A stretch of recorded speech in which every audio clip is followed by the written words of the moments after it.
Selamat pagi teman-teman mahasiswa sekalian yang telah hadir untuk mengikuti acara pada hari ini. Perkenalkan, saya Stella Mari selaku moderator sekaligus notulen dalam acara ini. Sebelum kita memulai acara kita pada pagi hari ini, alangkah baiknya kita berdoa terlebih dahulu. Berdoa akan saya pimpin secara universal, berdoa dimulai. Berdoa selesai. Ya baik, sesuai dengan judulnya, acara kita pada hari ini adalah mengenai penyuluhan penggunaan swingheller, insulin pen, dan pil KB yang diadakan oleh Panitia Farmasi Sehat. Susunan acara pada pagi hari ini adalah yang pertama ada pembukaan, kemudian sambutan ketua panitia, yang ketiga ada pemaparan materi pertama mengenai penyuluhan penggunaan swingheller, yang keempat materi kedua mengenai penyuluhan penggunaan insulin pen, kemudian yang kelima materi yang terakhir mengenai penyuluhan pil KB. Selanjutnya nanti akan ada sesi tanya jawab, dan yang paling terakhir ada penutup. Nah, sekarang kita langsung saja masuk ke sesi selanjutnya, yaitu sambutan dari Ketua Panitia Penyuluhan kepada Saudari Benedikta Fikasi Suherarti. Waktu dan tempat saya persilahkan. Ya, terima kasih pada moderator atas kesempatan yang telah diberikan. Perkenalkan, saya Apoteker Benedikta Fikasi Suherarti, selaku Ketua Panitia sekaligus pembicara kedua pada acara hari ini. Sebelumnya, mari kita panjatkan puji dan syukur kita kepada Tuhan Yang Maha Esa, karena berkat dan rahmat-Nya kita telah diberikan kesempatan untuk menyelenggarakan acara di pagi yang sangat cerah ini dengan keadaan sehat walafiat.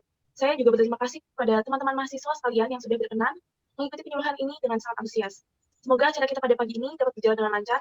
Akhir kata saya ucapkan terima kasih. Saya kembalikan ke moderator. Baik, terima kasih kepada Apoteker Benedikta Fikasi Suherarti atas sambutannya. Kita masuk ke sesi selanjutnya, yaitu pemaparan materi pertama mengenai penyuluhan penggunaan swingheller yang nantinya akan dipaparkan oleh Apoteker Anggi Riti. Untuk Apoteker Anggi, waktu dan tempat saya persilakan. Baik, terima kasih Moderator atas waktu dan kesempatan yang telah diberikan. Selamat pagi untuk kita semua. Perkenalkan saya Apoteker Anggi. Di sini saya akan membahas tentang Dagus swingheller. Pada kesempatan kali ini saya akan membahas bagaimana cara mendapatkan, menggunakan, menyimpan serta membuang swingheller dengan baik atau biasa disingkat dengan Dagus ibu. Sebelum itu, saya ingin bertanya terlebih dahulu apakah ada di antara teman-teman yang tahu swingheller itu apa atau mungkin pernah menggunakannya? Belum pernah, Mbak. Baik, swingheller merupakan salah satu jenis dry powder inhaler yang merupakan alat penghantar serbuk kering ke dalam paru-paru untuk meredakan berbagai gejala yang disebabkan oleh gangguan obstruksi pernafasan. Nah, salah satunya itu adalah sesak nafas. Nah, Dagusibu di sini merupakan singkatan dari dapatkan, gunakan, simpan, dan buang. Baik, saya akan menjelaskan satu persatu. Untuk dapatkan, swingheller sendiri merupakan obat keras yang dimana untuk mendapatkan obat ini harus menggunakan resep dokter dan dibeli di apotik atau maupun fasilitas pelayanan kesehatan lainnya. Jadi, untuk mendapatkan obat ini tidak boleh dibeli di toko maupun di warung. Nah, saat mendapatkan obat swingheller ini, teman-teman harus memastikan bahwa obat dalam kondisi baik, masih tersegel, terdapat logo golongan obat, tanggal kadaluarsanya terbaca dengan jelas, dan terdapat nomor izin registrasi. Lalu ketika semuanya sudah tercantum, baru obat boleh dikonsumsi. Ada beberapa step yang perlu diperhatikan dalam menggunakan obat swingheller. Baik, untuk langkah-langkah menggunakan swingheller sendiri, yang pertama, buka dan lepaskan penutup transparan swingheller. Tujuan penutup ini berfungsi untuk melindungi mouthpiece dari kelembapan dan faktor lingkungan. Nah, mouthpiece ini sendiri merupakan area yang mengarahkan aliran partikel obat keluar menuju rongga mulut dan mengalir ke dalam paru-paru yang dirancang sedikit senyaman mungkin untuk memudahkan penggunaan sediaan DPI seperti swingheller ini. Lalu, kocok swingheller, di sini tujuannya agar mencegah serbuknya menggumpal. Lalu tekan swingheller satu kali sampai terdengar bunyi klik. Satu klik di sini berarti satu dosis, yang ditandai dengan pengurangan angka pada dos counter. Jangan menekan lebih dari satu kali dan jangan mengocok swingheller setelah diklik, karena dosis obat dapat terbuang keluar. Lalu hembuskan nafas sekuat-kuatnya melalui mulut, jauhkan dari bagian mouthpiece swingheller. Tujuan dari langkah ini adalah untuk membantu kita mempersiapkan diri untuk menarik nafas dalam dan sekuat mungkin agar dapat menciptakan aliran udara inspirasi yang baik dan mampu menghirup dosis obat secara maksimal, lalu buang nafas secara normal tetapi tidak dekat mouthpiece DPI karena bisa menyebabkan dosis obat terbang atau hilang tertiup dan bisa menyebabkan kelembapan di alat sehingga dry powder menggumpal dan sulit untuk dihirup. Lalu masukkan mouthpiece ke dalam mulut antara gigi dan tutup dengan bibir. Kemudian tarik nafas sekuatnya melalui mulut.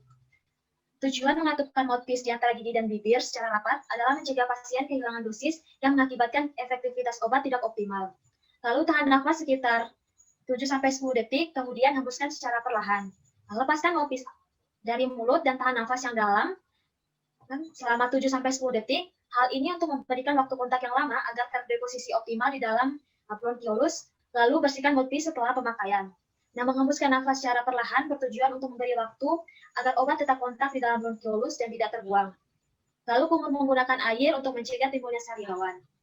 Selanjutnya, tekan inhaler 1 kali sampai terdengar bunyi klik, yang tujuannya agar mengembalikan ke posisi semula. Pasang penutup inhaler atau jika dosis lain diperlukan dapat mengikuti langkah dari tahap 2 dan 7 yang telah saya sebutkan tadi. Nah, seperti yang sudah saya sebutkan tadi, ada beberapa hal yang juga harus diperhatikan. Yang pertama itu, posisi dose counter itu menghadap ke atas.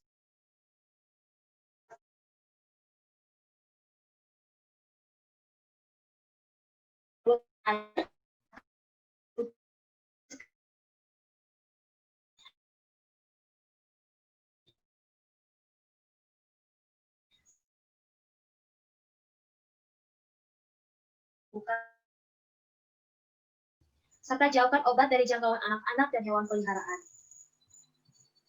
Lalu untuk pembuangan obat inhaler ini, perlu diperhatikan bahwa jangan membuang obat ke toilet atau membuangkannya ke drainase. Kemasan inhaler yang bekas atau telah kadaluarsa dapat diserahkan kembali ke apotek untuk mengalami proses pembuangan yang baik dan tepat. Terima kasih, sekian pemaparan penyuluhan tentang inhaler. Waktu dan tempat saya kembalikan ke moderator. Ya, baik. Terima kasih atas informasi yang sangat menarik dan bermanfaat. Semoga teman-teman sekalian dapat benar-benar mempraktikannya ya, jika punya alatnya. Nah, selanjutnya kita akan masuk ke materi berikutnya, yaitu mengenai penggunaan insulin pen. Untuk apoteker Benedikta Vika Siswihirarti, waktu dan tempat saya persilahkan. Baik, terima kasih atas kesempatan yang telah diberikan kepada saya. Perkenalkan, saya apoteker Benedikta Vika Siswihirarti. Di sini saya akan membahas mengenai penggunaan insulin pen. Seperti sebelumnya, penggunaan yang akan kita bahas ini dimulai dari bagian dari mendapatkan, menggunakan, menyimpan sampai membuangnya, atau lebih gampangnya disingkat dengan DABUS ya teman-teman. Nah, sebelum kita masuk ke materi yang lebih dalam, perlu kita ketahui apa itu insulin sebenarnya dan apa kaitannya dengan diabetes mellitus.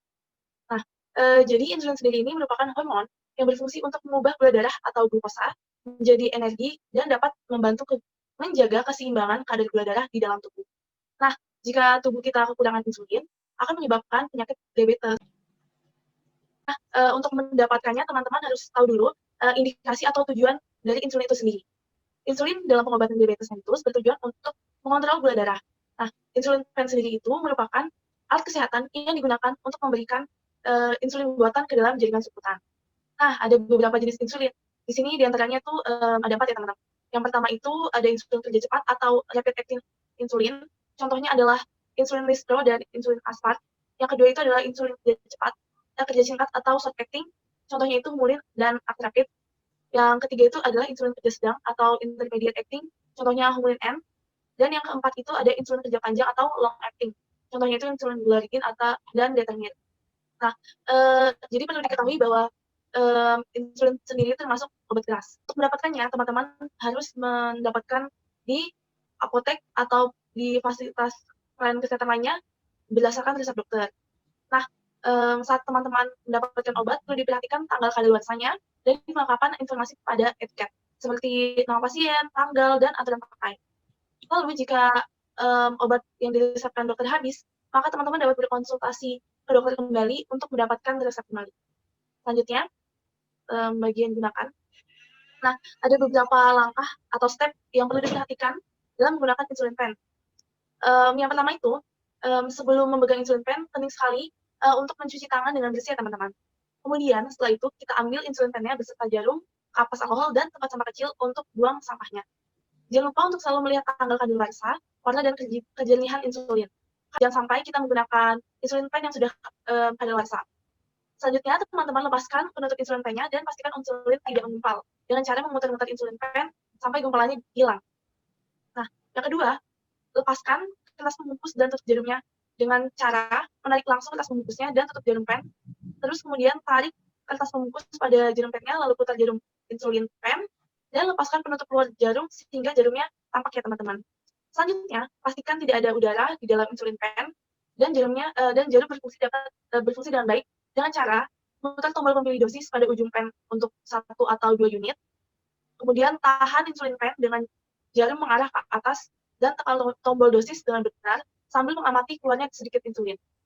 Nah, teman-teman bisa mengulangi langkah ini jika perlu sampai insulin terlihat di ujung jarum.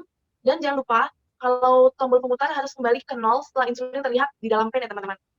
Yang ketiga, itu sebelum kita suntikan atau pakai, atur dahulu dosisnya sesuai dengan anjuran atau langkah yang telah saya paparkan tadi di poin kedua.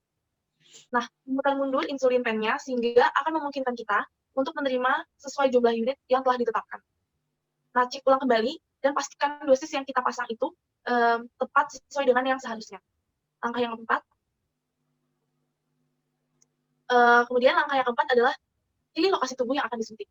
Ini penting ya teman-teman, guna menghindari iritasi, sehingga pastikan posisi tubuh teman-teman atau siapapun yang menggunakan insulin pen ini dalam posisi yang nyaman. Dan penyuntikan dapat dilakukan di berbagai bagian tubuh seperti perut, lengan, paha atas, ataupun bagian bokong. Nah, poin pentingnya di sini, jangan suntik di lokasi yang sama, karena jika hanya di satu tempat, bisa iritasi atau luka, sehingga bisa menggunakan rotasi jam berputar ya teman-teman. Jadi berputar sebanyak 360 derajat. Nah, langkah yang kelima, sebelum menyuntik, usapkan kapas beralkohol pada bagian yang akan disuntik dengan menggenggam dengan 4 jari dan letakkan ibu jari pada tombol dosis. Kemudian, cubit kulit atau bagian tubuh yang akan disuntik menggunakan 2 jari. Segera suntikan jarum dengan tegak lurus atau sebanyak sudut 90 derajat dengan bagian tubuh yang akan disuntik. Ketika menyuntik, gunakan ibu jari untuk menekan ke bawah pada tombol dosis sampai berhenti, atau klep dosis akan kembali ke angka 0. Dan kita biarkan jarum di tempat suntikan selama 5-10 detik, tapi jangan langsung dicabut, karena ini digunakan untuk memastikan bahwa insulin itu benar-benar masuk dan mencegah insulin itu keluar dari tempat yang telah disuntikan. Lalu setelah itu lepaskan atau tarik jarum insulinnya yang tadi dan usapkan kembali tempat yang sudah disuntikan dengan kapas alkohol. Nah, perlu diketahui bahwa ini hanya diusap saja dan tidak perlu digosok ataupun bahkan dipijat. Nah, langkah yang keenam, tutup luar jarum dan putar untuk melepaskan jarum dari pennya. Kemudian jarum yang sudah lepas itu kemudian teman-teman masukkan ke wadah pembuangan yang aman. Contohnya itu bisa kaleng kosong. Dan segera buang ke tempat sampah. Nah, kita harus hati-hati dalam copot jarum dan membuangnya karena dikhawatirkan akan menusuk ya.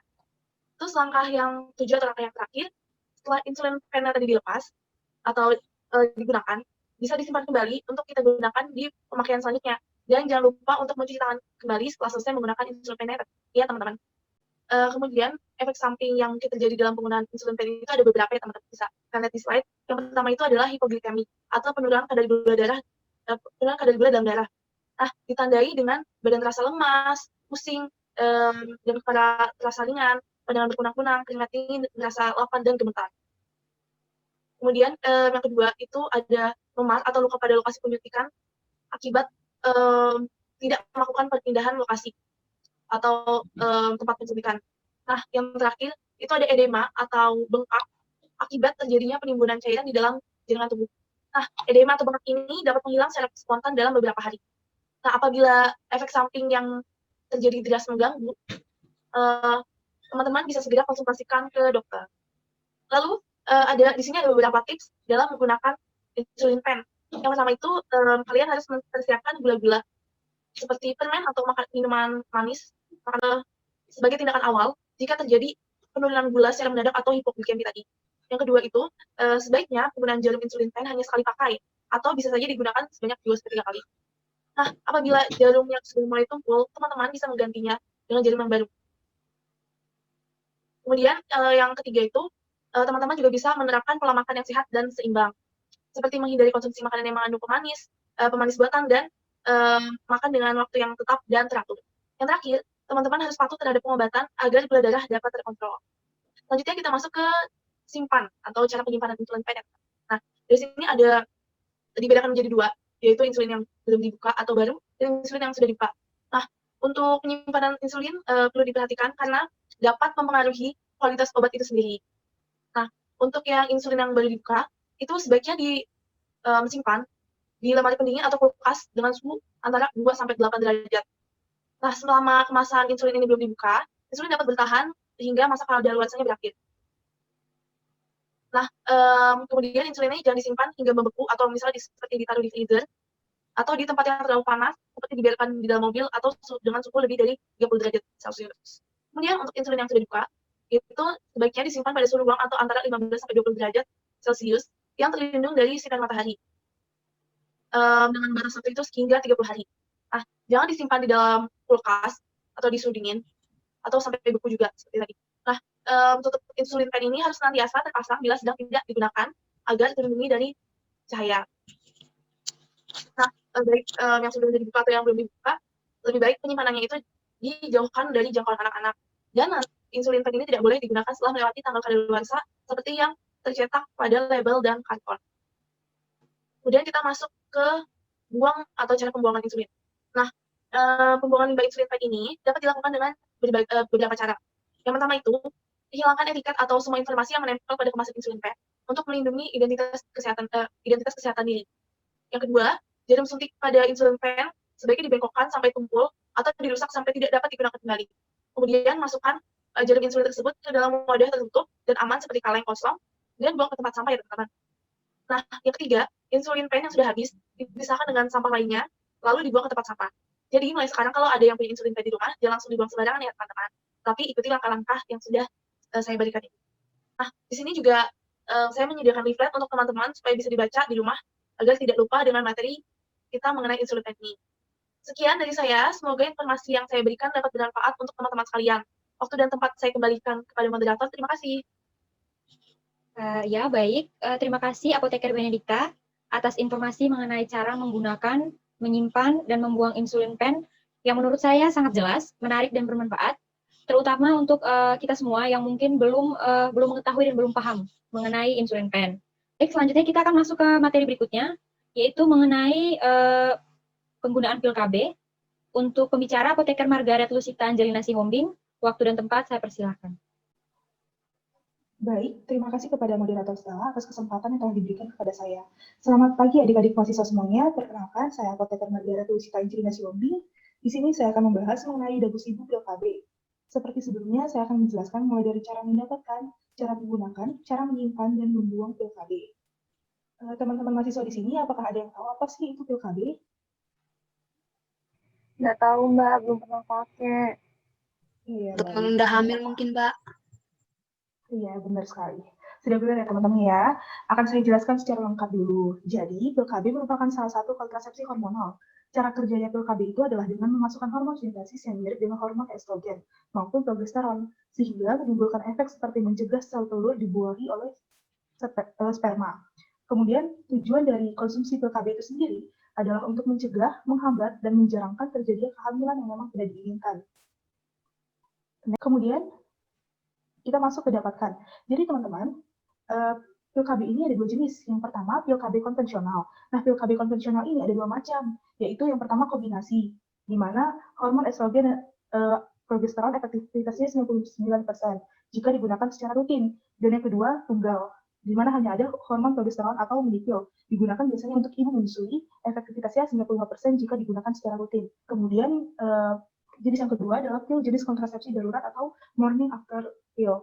Bisa digunakan saat melakukan hubungan intim tanpa pengaman. Untuk pil kontrasepsi ini, terdapat dua sediaan, yaitu yang mengandung satu pil dan yang mengandung dua pil. Sediaan satu pil dikonsumsi dalam kurun waktu kurang dari 72 jam setelah berhubungan intim tanpa pengaman. Sediaan dua pil digunakan pada waktu kurang dari 72 jam setelah berhubungan intim untuk pil pertama. Dan pil kedua diminum 12 jam setelah pil pertama ya teman-teman. Kemudian, untuk penggunaan pil KB sendiri, jadi pil KB ini dalam satu blister, pil KB berisi 28 pasang. Terdiri dari 21 pil aktif dan 7 placebo. Sebentar saya tunjukkan, ini adalah contoh merek pil KB, teman-teman ya. Saya akan menunjukkan yang 21 pil aktif dan 7 placebo-nya. Yang warna putih ini adalah placebo, dan yang warna kuning ini adalah 21 pil yang aktif.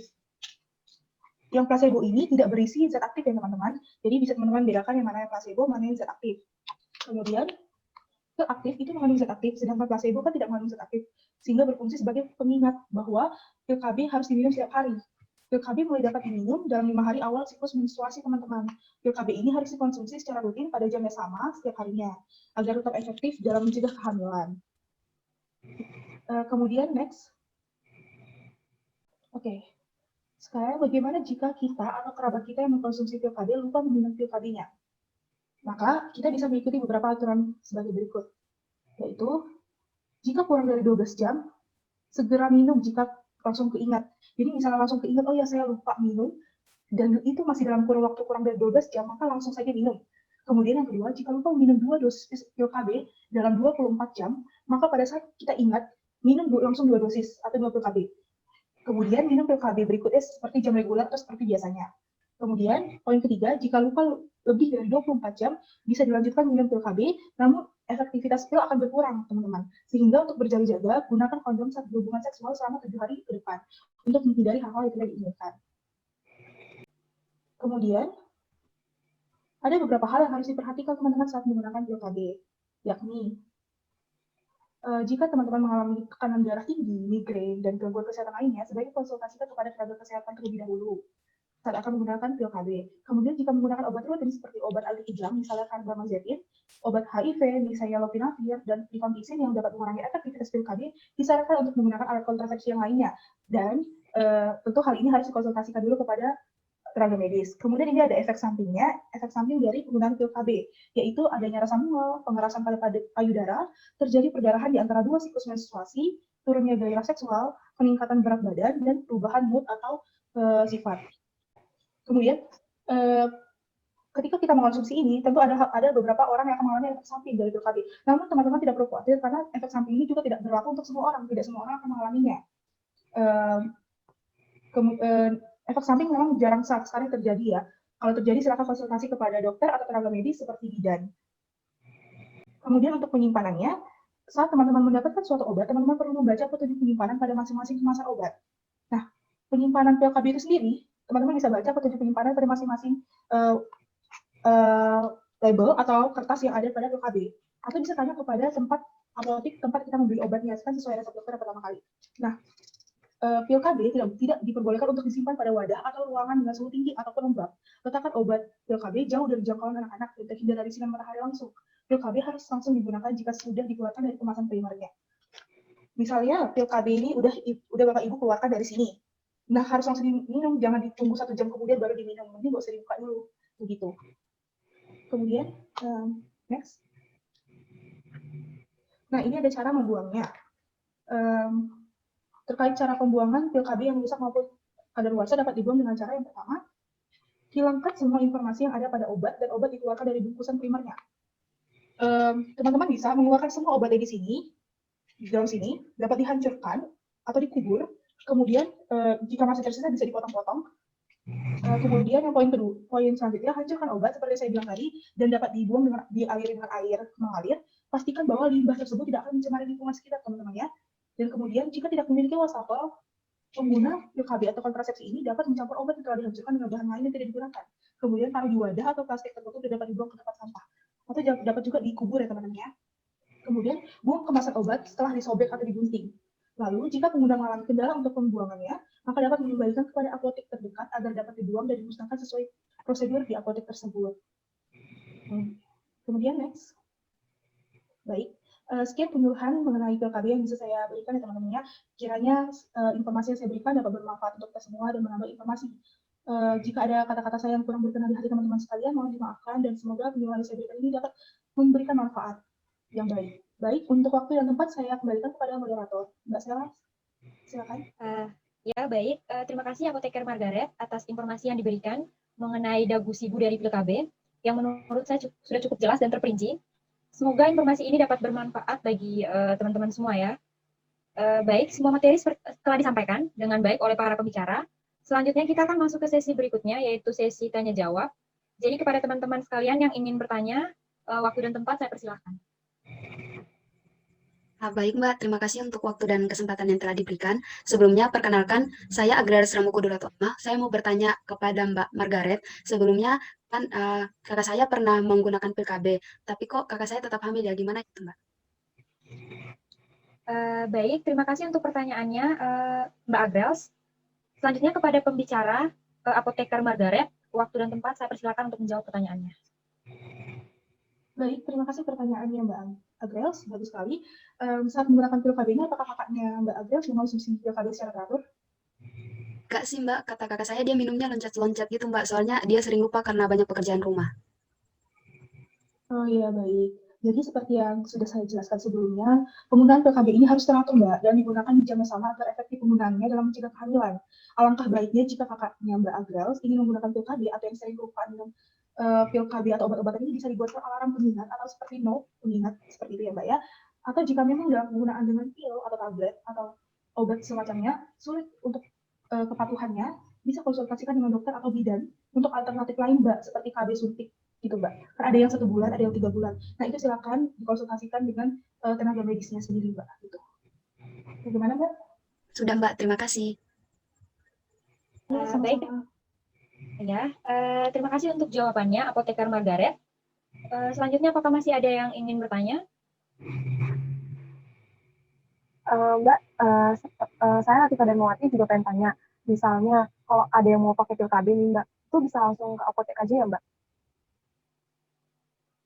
Ya, terima kasih untuk pertanyaannya Mbak Latifah. Selanjutnya kepada Apoteker Margaret, silakan dijawab pertanyaannya. Baik, terima kasih Mbak Latifah atas pertanyaannya. Jadi gini ya teman-teman, terkait penggunaan pil KB pertama kali harus menggunakan resep dokter.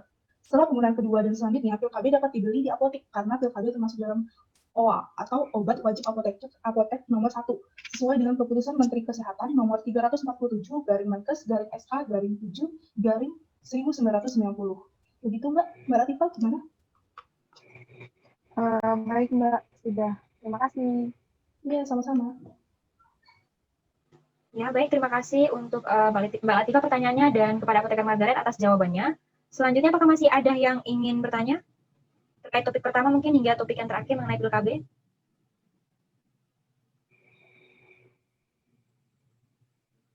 Ya, sepertinya tidak ada lagi. Saya mengucapkan terima kasih untuk kita semua yang telah hadir di penyuluhan pada pagi hari ini, khususnya untuk para pembicara yang sudah berbagi informasi yang sangat bermanfaat menurut saya. Saya berharap informasi yang telah disampaikan dapat bermanfaat untuk kita semua yang hadir pada pagi hari ini. Nah, untuk mengakhiri rangkaian acara pada pagi hari ini, mari kita tutup dengan doa. Doa akan saya pimpin secara universal. Doa dimulai. Doa selesai. Ya, baik. Selamat siang semuanya. Terima kasih. Selamat siang Mbak, terima kasih. Terima kasih juga.